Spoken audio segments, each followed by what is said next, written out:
Censor board కొన్ని సినిమాల పాలిట శాపంగా మారుతుంది. మూవీ రిలీజ్లకి బ్రేకులు వేస్తుంది. బాలీవుడ్ మూవీ సత్లూజ్ దాదాపుగా 4 ఏళ్ల నుంచి సెన్సార్ బోర్డు దగ్గర పోరాటం చేస్తున్నా థియేట్రికల్ రిలీజ్ కు మాత్రం క్లియరెన్స్ ఇవ్వడం లేదు. దాంతో చివరికి ఓటీటీ బాట పట్టిన అక్కడ కూడా వివాదాల కారణంగా కేవలం 2 రోజుల్లోనే డిజిటల్ నుంచి తీసేశారు. Kollywood most awaited movie Jana Nayagan విషయంలో కూడా సెన్సార్ గేమ్సే నడుస్తున్నాయి. 2026 జనవరికి రిలీజ్ కావాల్సిన ఈ మూవీకి సెన్సార్ క్లియరెన్స్ ఇవ్వకపోవడంతో వాయిదా పడింది.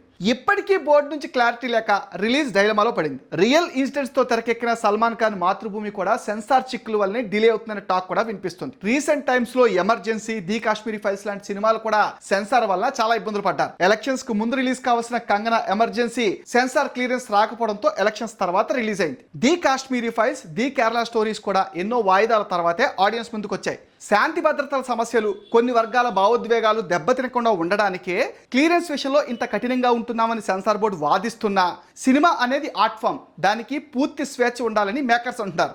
ఏది ఏమైనా సరే కోట్ల రూపాయల బడ్జెట్ పెట్టిన సినిమాలు సెన్సార్ రూమ్ లో లాక్ అయిపోవడంతో ఇండస్ట్రీలో హాట్ టాపిక్ గా మారిపోయింది.